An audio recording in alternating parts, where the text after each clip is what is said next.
আসসালামু আলাইকুম, কি অবস্থা সবার? এটা হলো টেকনো স্পার্ক 40 প্রো এবং এইটা হলো আইটেল S25 আলট্রা। দুইটা ফোনের প্রাইসই বাংলাদেশে ধরা হয়েছে 19,999, 20,000 টাকা। আর 20,000 টাকায় দুইটা ফোনের মধ্যে বেশ কিছু পার্থক্য রয়েছে। দুইটা ফোনের যেই কনফিগারেশন, যে ইউজার এক্সপিরিয়েন্স এন্ড যে কাস্টমার বেস সম্পূর্ণ আলাদা হওয়ার কথা। আপনারা অনেকেই কনফিউশন ভাইয়া এই দুটো ফোনের মধ্যে কোনটা কিনবো, এন্ড আপনাদের মধ্যে অনেকে আমাকে কিছু ফিডব্যাক দিয়েছেন যে ভাইয়া যখন কোনো কম্পেয়ার করবেন তখন রিফ্রেশ রেটটাও কম্পেয়ার করেন যে সব জায়গায় ঠিকঠাক মতো রিফ্রেশ রেট পাই কিনা, সেটাও আজকের ভিডিওতে কভার আছে। আপনারা অনেকেই বলেছেন ভাইয়া ক্যামেরা কোনটার বেটার সেটা আমাদের উপরে না ছেড়ে বেছে আমাদেরকে বললেন, সেইটাও আজকের ভিডিওতে কভারড হয়ে যাবে। আপনারা অনেকেই বলেছেন ভাইয়া পারফরমেন্স সেকশনে অন্তত বেঞ্চমার্কের স্কোরটা দেখাইলে আর একটু ক্লিয়ার হওয়া যায়, আজকে সেইটাও আমি আপনাদেরকে দেখাবো এন্ড একটা ফুল কম্পারিজন করব এই দুটা ফোনের মধ্যে, যাতে করে আপনাদের আর কোনো প্রকার কনফিউশন না থাকে। তো হ্যালো গাইস, কেমন আছেন সবাই? আমি রবিন, আপনারা দেখছেন মোবাইল বাড়ি। তো চলুন শুরু করা যাক। তো শুরুতে আমরা ধন্যবাদ দিয়ে যাই গাজীপুর চৌরাস্তার মোবাইল হাট শোরুমকে, যারা আজকে এই দুইটা ফোনই আমাদের কাছে পাঠিয়েছে। মোবাইল হাট শোরুমে আপনারা এই দুইটা ফোনেই ফুল ক্যাশ টাকায় তো কিনতে পারবেন, মোবাইল বাড়ি করে ইউজ করলে বেশ কিছু ক্যাশব্যাকও পেয়ে যাবেন আপনারা।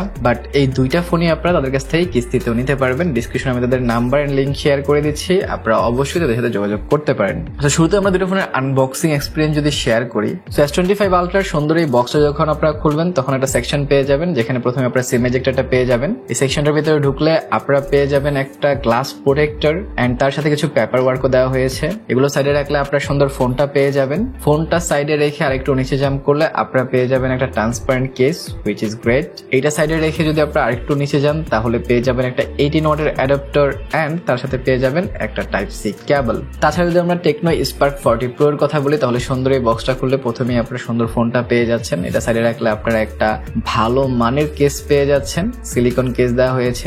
এটা যদি সাইডে রাখেন তাহলে কিছু paper work and SIM ejector পাচ্ছেন। এগুলো ছাড়া একটু নিচে জাম্প করলে আপনারা 45 ওয়াটের একটা অ্যাডাপ্টার পাচ্ছেন, একটা টাইপ সি কেবল পেয়ে যাচ্ছেন। So unboxing experience almost similar, but S25 আলট্রাতে যেহেতু কার্ভ গ্লাস দেওয়া হয়েছে তাই একটা প্রোটেক্টর আপনারা এক্সট্রা পাচ্ছেন, স্পার্ক 40 তে সেটা পাচ্ছেন না। তাছাড়া ফোন দুইটার আশপাশ অলমোস্ট সিমিলার, কিন্তু পার্থক্য পেয়ে যাবেন আপনারা দুইটার উপরের সাইডে। আপনারা যদি bottom side, left side, right side দেখেন, কোন প্রকার পার্থক্য সেখানে হয়তো দেখতে পারবেন না, বাট টপ সাইডে আপনারা কিছু প্রবলেম পাবেন। যেমন দুইটা ফোনের মধ্যে S25 আলট্রাতে স্টেরিও স্পিকার নাই, যার কারণে উপর সাইডে আপনারা তেমন কিছু পাচ্ছেন না। On the other hand Tecno Spark 40 প্রোতে সেকেন্ডারি স্পিকার পাচ্ছেন। এটা সাউন্ড ডেমো দিয়ে দিচ্ছি, তাহলে আপনারা বুঝতে পারবেন যে আসলে স্টেরিও স্পিকার এন্ড সিঙ্গেল স্পিকারের মধ্যে পার্থক্যটা কেমন।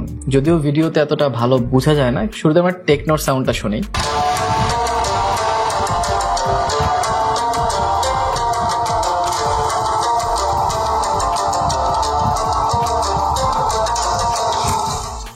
এখন আমরা S25 আলট্রার সাউন্ডটা শুনবো।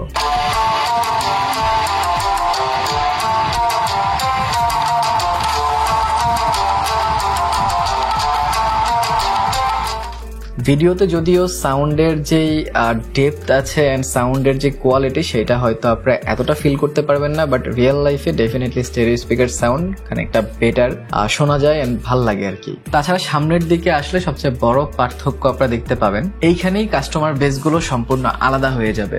যাদের কাছে কার্ভ পছন্দ তাদের কাছে কোনো অপশনই নাই এই দুটার মধ্যে, S25 আলট্রার দিকে যেতে হবে। বাট যদি আপনার মনে হয় যে আপনি কার্ভের ফ্যান না, একটা ভালো ডিসপ্লে হইলে হয়, তাহলে 20,000 টাকা একদম এজ টু এজ ডিসপ্লে কিন্তু আপনারা টেকনো স্পার্ক প্রোতেও পেয়ে যাবেন। কারণ টেকনো স্পার্ক প্রোতে আপনারা অ্যামোলেড ডিসপ্লে পাচ্ছেন 6.78 ইঞ্চির 144 হার্টজের রিফ্রেশ রেটের সাথে। এইখানে আপনারা 1.5K রেজুলেশন পেয়ে যাচ্ছেন, যার কারণে ডিসপ্লেটা সুপার শার্প মনে হয়, দেখতে অনেক বেটার লাগে, পিকচার কোয়ালিটি অনেক বেটার। ব্রাইটনেস তারা 4500 নিটস পর্যন্ত পিক বলতেছে, কিন্তু আসলে এইটা জাস্ট গিমিক। 1600 নিটস পর্যন্ত হিট করতে পারবে, সেটা নিয়ে টেনশন নাই, যার কারণে ইনডোর আউটডোর আপনারা তো খুব সুন্দরভাবে দেখতে পারবেন এন্ড ডিসপ্লেটা আপনাদের পছন্দ হবে, খুবই সুন্দর ডিসপ্লে। তার সাথে কর্নিং গোরিলা গ্লাস 7i এর প্রোটেকশন দেওয়া, যার কারণে হাত থেকেও মোটামুটি যদি পড়ে যায় ফোনের ডিসপ্লেটা তো সহজে ভাঙবে না আশা করছি। অন দ্য আদার হ্যান্ড আপনারা কিন্তু অ্যামোলেড ডিসপ্লে পেয়ে যাচ্ছেন আইটেল S25 আলট্রাতেও, কিন্তু এখানে এক ধাপ এগিয়ে আছে তারা সেটাকে কার্ভ করে দিছে। সো কার্ভ অ্যামোলেড ডিসপ্লে গুলো আরো সুন্দর লাগে দেখতে, আরো একটু ফুল ভিউ এক্সপিরিয়েন্স পাওয়া যায় এন্ড H2H ডিসপ্লে হয়। ফুল ভিউ এক্সপিরিয়েন্স তো দুর্দান্ত পাবেন আপনারা, কিন্তু এখানে 120 হার্জ রিফ্রেশ রেট দেওয়া হয়েছে। সো তার সাথে এটা হচ্ছে 1080p একটা প্যানেল, এটা কিন্তু 1.5K রেজুলেশনের না, কিন্তু স্টিল এইটার যে ব্রাইটনেস সেটাও প্রায় 1400 নিটস তারা পিক বলেছেন, সেটাও খারাপ না, ইনডোর আউটডোরে খুব ভালোভাবেই দেখা যায়, কোনো প্রকার প্রবলেমে পড়ে নেই। আর এখানেও কিন্তু কর্নিং গরিলা গ্লাস 7i এর প্রোটেকশন আছে। যেহেতু দুইটা ফোনে অ্যামোলেড ডিসপ্লেতে এসেছে, সো দুইটার ফিঙ্গারপ্রিন্টে আপনার ডিসপ্লের ভিতরে পাচ্ছেন। আর ফিঙ্গারপ্রিন্ট স্পিডের কথা বললে দুইটাই সিমিলার কাইন্ড অফ স্পিডই দিচ্ছিল। আমি দুইটার একসাথে ফিঙ্গারপ্রিন্ট স্পিডটা দেখাচ্ছি, তাহলে আপনারা বুঝতে পারবেন যে কোনটার স্পিড আগে পরে ছিল কিনা, বাট আমার কাছে স্টিল সিমিলারই মনে হয়েছে। তাছাড়া বেশ কিছু ভিডিওতে আপনারা যে কোয়েশ্চেনটা করে আসছিলেন যে ভাইয়া 120 হার্জ 144 হার্জ এগুলো কি সত্যি কাজ করে, আমি যদি বলি 120 হার্জ আইটেলে সব জায়গায় কাজ করে নাই। 120 হার্জ যখন আমি অন করছি, অন করার পর ইউআইতেই মোটামুটি 120 হার্জ কাজ করছিল না, 60 হার্জে চলতেছিল। জাস্ট সেটিংসে গেলে 120 হার্জ পাচ্ছিলাম আমি। এছাড়া যদি আপনারা ব্রাউজ করেন, লাইক ক্রোমে যান, ক্রোমেও এটা 60 হার্জে কাজ করবে। ইভেন আপনারা যদি ইউটিউব ফেসবুকেও ঢুকেন, সেখানেও কিন্তু এটা 60 হার্জেই কাজ করবে। সো এখানে আমি ডিসঅ্যাপয়েন্ট হয়েছি, 120 হার্জ সব জায়গায় থাকলে আর একটু বেটার হইতো। অন দ্য আদার হ্যান্ড যদি আমরা টেকনোতে দেখি, টেকনোতেও যে 144 হার্জ একদম ঠিকঠাক কাজ করছে ব্যাপারটা তা না। এখানেও ইউআই এন্ড সেটিংসে আপনাদেরকে 120 হার্জ পুশ করতে পারে, কিন্তু যখনই আপনারা কোনো ব্রাউজ করবেন বা ইউটিউবে যাবেন, তখন কিন্তু এটা 90 হার্জে শিফট করবে। কিন্তু স্টিল এটার যে রিফ্রেশ রেটের ম্যানেজমেন্ট, সেটা কিন্তু আমার কাছে আইটেলের থেকে বেটার মনে হয়েছে। তার সাথে আমরা ইউআই এন্ড ওএস নিয়ে কথা বলি, তাহলে দুইটার ইউআই এন্ড ওএস এর মধ্যে যে অনেক বড় পার্থক্য রয়েছে ব্যাপারটা তা না। আইটেলে আপনারা যে ইউআই পাচ্ছেন সেটারও যে অনেক বড় ফ্যান তা না। ইভেন টেকনোতে যে হাইওয়েস ইউজ করা হয় সেটারও আমি অনেক বড় ফ্যান না, কিন্তু টেকনোতে খানিকটা বেটার চিপসেট থাকায় এটার সফটওয়্যারের সাথে ইন্টিগ্রেশনটা ভালো হয়েছে, অপটিমাইজেশনটা ভালো হয়েছে, যার কারণে আইটেলের থেকে খানিকটা বেটার ইউআই এক্সপিরিয়েন্স আমার কাছে ফিল হয়েছে। কিন্তু আইটেলে আপনারা কিন্তু out of the box Android 14 পেয়ে যাচ্ছেন, but on the other hand আপনারা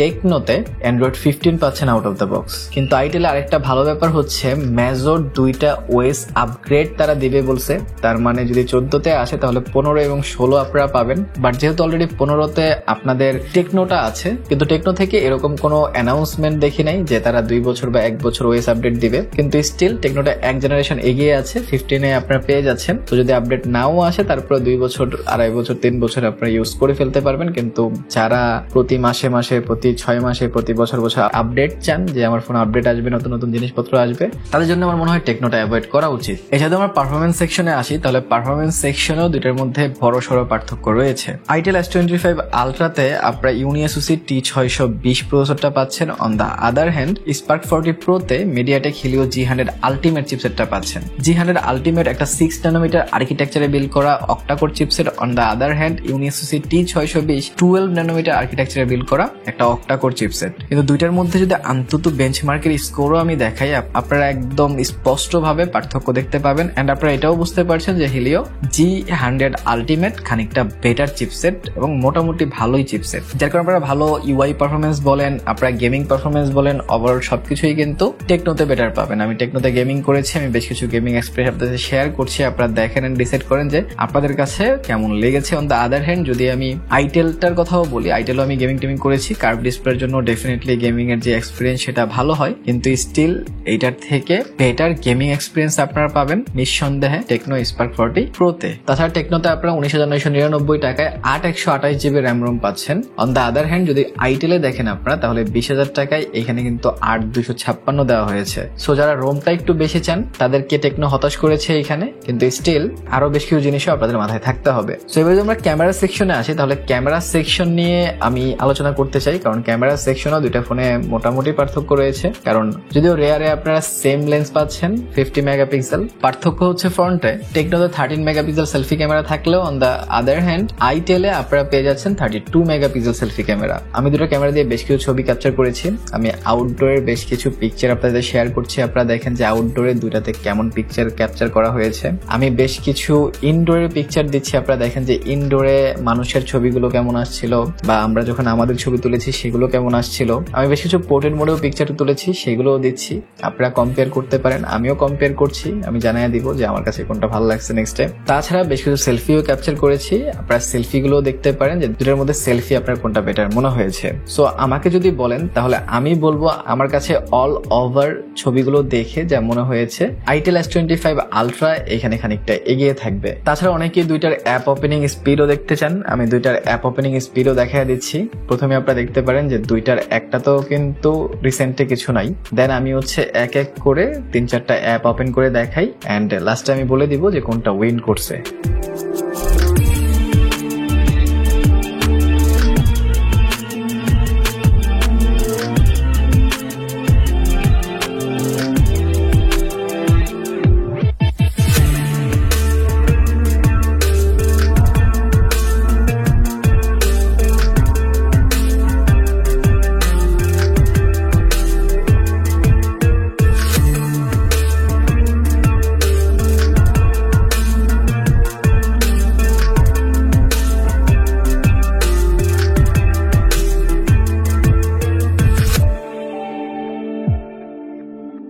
এর সাথে আমরা ব্যাটারি সেকশনে আসি, তাহলে দুইটার মধ্যে ব্যাটারিতেও পার্থক্য রয়েছে। আইটেল S25 আলট্রাতে 5000 mAh এর ব্যাটারি পাচ্ছেন, আর এটাকে ফুল চার্জ করার জন্য 18 ওয়াটের চার্জিংই আপনারা পাচ্ছেন। 18 ওয়াটের ফাস্ট চার্জ দেওয়া হয়েছে এখানে। অন দ্য আদার হ্যান্ড টেকনোতে আপনারা 5200 mAh এর ব্যাটারি পাচ্ছেন, যেটা 5160 যদি আমরা 2B স্পেসিফিক ভাবে বলি। আর এখানে 45 ওয়াটের ফাস্ট চার্জিং পাচ্ছেন, মানে এই ফোনটা আপনাদের অনেক দ্রুতই কিন্তু ফুল চার্জ হয়ে যাবে। তো দুইটার চার্জিং স্পিডের দিক থেকেও কিন্তু পার্থক্য আমরা পেলাম। আর ব্যাটারি ব্যাকআপের কথা বললে মোটামুটি যদি আপনারা একদম রাফ ইউজ করেন তাহলে স্ক্রিন অন টাইম আপনারা 4 থেকে 5 ঘন্টার মতো পাবেন। বাট যদি মডারেট ইউজ করেন তাহলে স্ক্রিন টাইম প্রায় 7 ঘন্টার মতো আপনারা পেয়ে যাবেন দুইটা ফোনে। খানিকটা বেটার আপনারা হয়তো টেকনোতে পাবেন, বাট এটা খুবই সামান্য, কিন্তু চার্জিং স্পিডের ডিফারেন্স কিন্তু সামান্য না ভাই। চার্জিং টাইম কম্পেয়ার করলে অনেক তাড়াতাড়ি কিন্তু চার্জ হয়ে যায় techno Spark 40 pro. So at the end আমি যদি এই দুইটার আরেকবার রিক্যাপ করে দিই যে দুইটার মধ্যে কোনটা আপনার নেওয়া উচিত এন্ড আমি কোনটা সাজেস্ট করব। ভালো display resolution, slim and handy, হাতে ধরে আরাম, স্টেরিও স্পিকার এন্ড 45 ওয়াটের ফাস্ট চার্জিং। সো এই দিকগুলো চিন্তা এন্ড বিবেচনা করে 20,000 টাকার মধ্যে আমি পার্সোনালি টেকনো স্পার্ক 40 প্রোটাই সাজেস্ট করব আপনাদের। কিন্তু স্টিল যদি আপনার কার্ভ ডিসপ্লে পছন্দ হয়, যদি আপনার 2 বছরের ওএস আপগ্রেড পাইতে হয়, যদিও আলটিমেটলি এটার সাথে কম্পেয়ার করলে এটা 1 বছর দাঁড়াবে, কারণ এটা 15 এ আসছে অলরেডি, সো এটা সর্বোচ্চ 16 যাবে। এন্ড যদি আপনারা 20,000 টাকায় 1.5 লাখ টাকার স্যামসাং S25 আলট্রার ফিল নিতে চান তাহলে ডেফিনেটলি আপনারা আইটেল S25 আলট্রার দিকে যেতে পারেন। বাট যদি আমাকে বলেন তাহলে আমি ভাই টেকনো স্পার্ক 40 প্রোর কাছেই থাকবো, আমার কাছে এটা ভালো লাগছে। সো বাকিটা আপনাদের ইচ্ছা, ভালো খারাপ সবকিছুই আমি বলেছি এন্ড আমি চেষ্টা করেছি আপনারা যেই রিকমেন্ডেশন আমাকে দিয়েছিলেন, যেই টিপস আমাকে দিয়েছিলেন সেইগুলোও কাজে লাগাইতে এন্ড আপনাদেরকে আরো বেটার ওয়েতে রিভিউটা প্রোভাইড করতে। আই হোপ আমি পেরেছি, না পারলে আরো কিছু সাজেশন দেন আর কিভাবে ইমপ্রুভ করতে পারি সেইটাও কিন্তু আমি করে যাব আপনাদের জন্য। আর তাছাড়া দুইটা ফোনে IP64 এর রেটিং আছে, সো দুইটা ফোনে হালকা পাতলা পানিতে ভিজাতে পারবেন। সো আই হোপ আপনারা সবকিছু বুঝতে পেরেছেন এন্ড আপনারা একটা ভালো ডিসিশন নিজেদের জন্য নিতে পারবেন। বাট স্টিল যদি আপনার মনে হয় যে আমি টেকনো স্পার্ক 40 প্রোটাই নিব ভাই, অনেক সুন্দর ফোন, তাইলে ভাই ওইটা নেওয়ার আগে এটা একটা ক্রেজি রিভিউ করছি আমি, সেইটা দেখতে চাইলে এইখানে ক্লিক করে দেখে নিতে পারেন। সো ভালো দিন শুরু থাকেন, ভিডিওটা ভালো লাইক কমেন্ট শেয়ার সাবস্ক্রাইব করে দিয়েন। দেখা হবে পরের ভিডিওতে। টিল দেন আল্লাহ হাফেজ।